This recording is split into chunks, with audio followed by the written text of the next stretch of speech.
Hollywood cinematic screen presentation the nun 2। तो कहानी शुरू होती है 1956 में फ्रांस से, जहां हम एक छोटे बच्चे को देखते हैं जो चर्च में आकर फादर की अक्सर कामों में मदद किया करता था। फादर बहुत ही पावरफुल थे। वो बच्चा आज के दिन अपना सारा काम खत्म करता है और वाइन शराब को नीचे रखने चैपल में जा रहा होता है। चैपल दरअसल एक छोटे गिरजाघर को कहते हैं, यानी कि छोटा चर्च। तभी वहाँ पर कोई हलचल महसूस होती है और एक खौफनाक आवाज़ आती है। वो बच्चा बहुत ज़्यादा डर गया था और जाकर फादर को बुलाता है। जब उधर फादर आते हैं तो उन्हें वहाँ पर होली वाटर, यानी कि वो पानी जिससे भूतों आत्माओं को भगाया जा सकता था या फिर कोई भी बीमारी दूर करने के लिए इस्तेमाल होता था, वो वहाँ तेजी से उबल रहा था, जिसके बाद वो पानी भाप बनकर उड़ जाता है। उधर एक साया भी नजर आता है और फिर एक खौफनाक मंजर आंखों के सामने था। ये किसी और का नहीं बल्कि डेमन नन का था, जो उस फादर को हवा में उड़ाकर आग लगाकर मार देती है। चर्च के ऊपर वाले हिस्से में हमें वो डेमन नन दिखाई जाती है। उधर ही हमें एक आदमी को बैग ले जाता देखते हैं। अब आगे की कहानी में हमें एक सिस्टर आयरीन दिखाई जाती हैं। वो एक दूसरे चर्च में रहकर अपनी ज़िंदगी गुजार रही थी। वहीं पर एक लड़की डेब्रा भी थी, जिसको उसके डैड ने चर्च में भेजा था। आयरीन उससे बात करती है कि मेरे डैड मुझे बिल्कुल भी पसंद नहीं करते थे। उसे इसलिए पसंद नहीं करते थे क्योंकि आयरीन को अक्सर जो कुछ भी बुरा होने वाला था उसे पहले ही पता चल जाता था। यहाँ पर चर्च के बारे में बातें चल ही रही थी कि अब कहानी दोबारा से फ्रांस में होती है। हम एक हॉस्टल स्कूल को देखते हैं जहाँ पर मॉरिस नाम का आदमी काम किया करता था। उस हॉस्टल को एक मैडम चलाती थी। वो मॉरिस से बहुत ज़्यादा गुस्से में बात करती हैं। उसकी वजह ये थी कि उस मैडम का बेटा कुछ सालों पहले इसी स्कूल के चैपल में मर गया था, जिस वजह से वो चिड़चिड़ी हो गई थी। बस यही वजह थी कि वो हर किसी से गुस्से में बात किया करती थी। इसी स्कूल हॉस्टल में एक बहुत प्यारी बच्ची सोफी भी पढ़ती थी। सोफी को मॉरिस से बहुत अच्छी दोस्ती हो गई थी। यहीं पर कुछ लड़कियां जो अक्सर सोफी को तंग किया करती थी, मॉरिस उनसे हमेशा सोफी को बचाता था, मगर मॉरिस के साथ कुछ तो गड़बड़ थी। वो अजीब अजीब हरकतें किया करता था। एक दिन एक लड़की जब स्कूल में सामान देने आती है तो वो मॉरिस को अजीब हालत में देखती है। वो बाहर बैठा कॉकरोचेस खा रहा था, क्योंकि कॉकरोचेस लाल वी को साफ करने के लिए इसी स्कूल की मैडम ने बोला था। मॉरिस के अंदर से अचानक डेमन नन बाहर आती है और उस लड़की को मार देती है। उसके अंदर भी डेमन नन थी, मतलब जिस आदमी को हमने कहानी के शुरू में देखा था, जिसके हाथ में बैग था, वो कोई और नहीं बल्कि मॉरिस था, जिसके अंदर डेमन नन थी। वो डेमन नन से सबको नहीं मार रही थी, इसके पीछे कोई तो राज छुपा हुआ था, जो आगे हमें कहानी में पता चलेगा। उधर आयरीन को भी अजीब अजीब ख्याल आ रहे थे। उसे सपने में मॉरिस दिखाई देता है जो उससे मदद मांग रहा होता है। तभी अचानक से डेमन नन आकर उसको डरा देती है, जिससे उसकी आंखें खुल गई थीं, जिस वजह से वो बहुत ज़्यादा डर जाती है। एक दिन वही लड़कियां जो सोफी को तंग किया करती थी उसी चैपल में लेकर जाती हैं जहाँ पर मैडम ने सबका जाना बंद किया था। वहीं पर खिड़की पर एक बकरी बनी हुई थी। वो उसके साथ गेम खेलती हैं और कहती हैं, जाओ जाकर तुम उस बकरी की आंखों पर टार जलाकर देखना। वो डेमन नन की आंखें हैं, अगर तुमने जरा भी ध्यान हटाया तो डेमन नन तुम्हें मार देगी। जब सोफी उसी को देख रही थी तो तंग करने वाली लड़कियां चालाकी से वहां से चली जाती हैं। सोफी अब बिल्कुल अकेली थी। तभी अचानक से उधर हलचल होने लगती है। उधर सोफी को डेमन नन नजर आई, जिससे वो डर जाती है और तभी मॉरिस वहां आकर उसे बचाता है। दूसरी तरफ हमें सिस्टर आयरीन दिखाई जाती हैं, जिसको फादर अपने पास बुलाकर कहते हैं कि मुख्तलिफ शहरों में फिर से जिस्ट और नन मारे जा रहे हैं। वो बताते हैं कि फ्रांस में एक फादर को जलाकर मार दिया गया था। वे उसी फादर की बात कर रहे थे जो हमने कहानी के शुरू में देखा था। वो कहते हैं डेमन नन दोबारा आ गई है। वो मरी नहीं, जिसका तुमने पहले भी मुकाबला किया था। तुम दोबारा से उसे हरा सकती हो। आयरीन कहती है, नहीं, अब मैं ऐसा कुछ भी नहीं कर सकती। लेकिन फादर कहते हैं, अब तुम्हें ये सब देखना होगा, क्योंकि दुनिया और इंसानियत की बात है। तुम्हें इस केस की जांच करनी होगी। सारी बातें सुनकर सिस्टर आयरीन अपने डर पर काबू पाती है और चल देती है इस केस को हल करने के लिए। आयरीन फ्रांस के लिए निकल जाती है, जहाँ पर फादर को जलाकर मारा गया था। तभी चुपके से उसके साथ डेब्रा भी ट्रेन में आकर बैठ जाती है। आयरीन जब ये देखती है तो कहती है, तुम्हें ऐसे नहीं आना चाहिए था। अगर चर्च में पता चल गया कि तुम बिना बताए मेरे साथ आ रही हो तो चर्च वाले तुम्हें निकाल देंगे। डेब्रा कहती है, ऐसा कुछ भी नहीं हो। तुम जानते हो मेरी मॉम को भी जलाकर मारा गया था। मुझे कोई भी मेडिकल मौजूद होते हुए नजर नहीं है। इस सारी बातें सुनकर आयरीन कहती है कि जब यकीन होता है तो बड़े बड़े मौजूद होते हैं, और ये दोनों फ्रांस पहुंच जाते हैं। चर्च में पहुंचते ही आयरीन को दोबारा से उसी बच्चे का ख्याल आता है, जिस बच्चे को हमने कहानी के शुरू में फादर के साथ देखा था। अब उसे वह बच्चा वहां पर खेलता हुआ नजर आता है।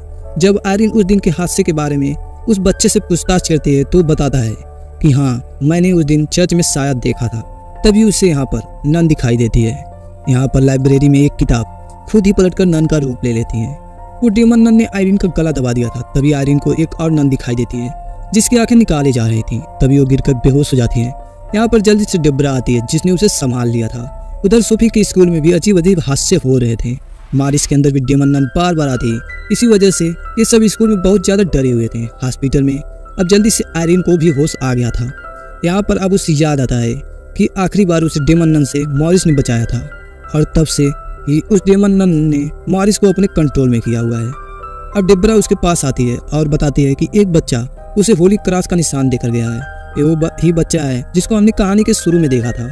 उस क्रॉस पर एक अजीब सा निशान था। जितने भी लोग मरे थे ये निशान उन सब के होली क्रॉस पर बने हुआ था। लाइब्रेरी में जाकर उन्हें पता चलता है कि यह निशान एक खानदानी निशान है जो कि एक बहुत बड़े प्रिस्ट सेंट लुइस के खानदान से जुड़ा हुआ है। और जिस नन प्रिस्ट को आयरीन ने अपने ख्याल में देखा था, जिसकी आंखें निकाली जा रही थी, वो सेंट लुइस के आंखें थीं, जो कि एक बहुत ही ताकतवर चीज़ है जिसको कहीं पर छुपाया गया था। आयरीन को पता चलता है कि ये सभी लोग सेंट लुइस के खानदान से हैं जो मर चुके हैं। उस डेमन नन का खास मकसद था वो सभी सेंट लुइस के खानदान वालों को मारकर उनकी आंखों तक पहुंचना चाहती थी। वो उनकी आंखों तक इसलिए पहुंचना चाहती थी कि उससे उसकी गई हुई सारी पावर वापस आ जाए। यहीं पर लाइब्रेरियन आयरीन को बताता है कि वो पहले एक फरिश्ता हुआ करता था जिसे गार्ड ने निकाल दिया और सारी ताकतों को छीन लिया। उस जगह का पता भी बताता है जहाँ पर जाकर सारी चीज़ों के बारे में जानकारी मिल सकती है। वो बताता है कि वो आके यहाँ से कुछ दूर एक खाली चैपल में दफन की गई है जहाँ पर पहले वाइन शराब की भी फैक्ट्री हुआ करती थी, मगर बाद में उस जगह एक हॉस्टल स्कूल बना दिया गया था। लाइब्रेरियन उसी स्कूल की बात कर रहा था जहाँ पर मॉरिस काम किया करता था। मतलब मॉरिस उस हॉस्टल स्कूल में काम के बहाने उन्हीं आंखों को ढूंढ रहा था, यानी कि वो डेमन नन जिसने मॉरिस को अपोजिट कंट्रोल किया हुआ था उन्हीं आंखों को ढूंढ रही थी। ये सुनते ही आयरीन और डेब्रा हॉस्टल की तरफ निकल पड़ती हैं। तभी हम देखते हैं कि मॉरिस कुछ न जाने क्या हो गया था। उसी चैपल के आगे बैठा अपना सिर मार रहा था, जिसे स्कूल की मैडम देख लेती हैं। वो उससे होश मिलाकर कहती हैं, तुम्हारी तबीयत ठीक नहीं है, जाओ जाकर थोड़ी देर आराम करो। मॉरिस बस बार बार यही कह रहा था, मैं नहीं जानता कि मैं यहाँ पर कैसे आया हूँ। तभी मैडम को उसी चैपल से अजीब सी आवाज़ें आने लगती हैं। अब वो वहाँ पर ताला खोलकर देखने चाहती हैं। तभी उन्हें वहाँ पर अपने ही मरे हुए बेटे का भूत दिखाई देता है जो उन्हें डरा रहा था। यहाँ पर मैडम की बेटे की आत्मा को कोई और नहीं बल्कि डेमन नन कंट्रोल कर रही थी। अब वो मैडम की बेटे की आत्मा का इस्तेमाल करके उसी से मरवा कर मैडम को मार देती है। मैडम की लाश मिलती है जो बहुत बुरी हालत में थी, जिससे अब सभी हॉस्टल में रहने वाले बच्चे डर गए थे। तो जब सब बच्चों का ध्यान अपनी तरफ करने के लिए मारिस और सोफी की मॉम डांस कर रहे थे तो अचानक से मारिस की तबीयत खराब होने लगी। उसकी गर्दन पर जो क्रॉस का निशान बना हुआ था उसका बुरा हाल हो चुका था। उधर आयरीन और डेब्रा भी हॉस्टल में पहुंच गई थी, जो कि सोफी और उसकी मॉम को मारिस से दूर रहने के लिए बोलती हैं, क्योंकि आयरीन जान गई थी कि मॉरिस के अंदर ही डेमन नन का कब्जा है। तभी वो डेमन नन मॉरिस के अंदर जाकर बोलती है, हेलो सिस्टर। इतना कहकर मॉरिस उसी चैपल की तरफ भाग जाता है। उसे छोटे चर्च की तरफ जाता देख आयरीन उसे रोकने की कोशिश करती है, मगर उस नन ने आयरीन पर हमला करके उसे दूर गिरा दिया था। डेब्रा भी उस डेमन नन को रोकने की कोशिश कर रही थी, मगर वो नहीं रोक पाती। तभी सिस्टर आयरीन उठकर दोबारा से कुछ पढ़ने लगती है, जिससे मॉरिस के अंदर की डेमन नन कमजोर हो गई थी। तभी डेब्रा जल्दी से जाकर पीछे से मॉरिस के सर में कुछ देकर मारती है, जिससे वहीं पर बेहोश हो गया था। वो उसे बांधकर एक जगह पर बिठा देती है ताकि वो यहाँ से कहीं भी न जा पाए। अब अपने साथ को सिस्टर को लेकर आयरीन और डेब्रा चैपल के अंदर जाती हैं ताकि उन्हें वहाँ पर वो आंखें मिल जाए जो डेमन नन ढूंढ रही थी। सोफी भी उनके साथ छोटे चर्च में जाती है और उन्हें वो खिड़की दिखाती है जिस पर बकरी बनी हुई थी। वो कहती है कि क्या पता सेंट लुइस के खानदान वालों ने इसे बनाया हो ताकि अगला कोई भी उनसे जुड़ा हुआ या उनके खानदान से यहाँ पर आए तो उन्हें वो आंखें मिल जाए। वो बताती है कि अगर इस बकरी की आंखों पर सूरज की रोशनी पड़ती है तो ये चमकती है। अब ये देखने के लिए डिब्रा हाथ में पकड़ी टॉर्च को जब उसके ऊपर मारती है तो उस बकरी की आंखों से एक लेजर निकलती है जो इन्हें रास्ता बताती है कि आखिर कहाँ पर दफन है। अब ये उसे निकाल लेती हैं जो एक बक्से में बंद थी।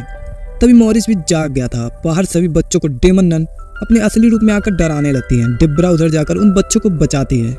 ये भागकर सभी एक कमरे में चले गए थे जहाँ पर उसी मैडम का भूत इनको डराता है जिसको चैपल में डेमन नन ने मारा था। उधर सोफी के साथ आयरीन भी थी। उधर मॉरिस भी आ गया था जो सिस्टर आयरीन से वो खास आंखें छीनने की कोशिश करता है, मगर उन्हें सोफी लेकर भाग जाती है जो कि एक बक्से में बंद थी। सोफी जैसे तैसे करके उससे बचकर भागती रही थी। वो ऊपर पहुंच जाती है जहाँ पर एक साइड से बिल्डिंग टूटने ही वाली थी। ये सब कुछ उन आंखों की ताकत की वजह से हो रहा था। तभी उनमें से एक तेज पीले रंग की रोशनी बाहर आती है जिसके करीब अब डेमन नन भी नहीं आ सकती थी, मगर फिर भी मॉरिस यानी कि उसके अंदर डेमन नन सोफी के पास जाने वाली थी। तभी उधर आयरीन आ जाती है जो उसे वो लेकर दरमियान में रख देती है। मॉरिस अब तड़पने लगा था। सबको ऐसा लगता है कि वो मर गया। ये देखकर सोफी बहुत दुखी होती है क्योंकि मॉरिस उसका बहुत अच्छा दोस्त था। अब जब उसे चेक करने आयरीन उसके पास जाती है, मगर वो जिंदा था। ये सिर्फ डेमन नन की एक चाल थी इन्हें फंसाने की।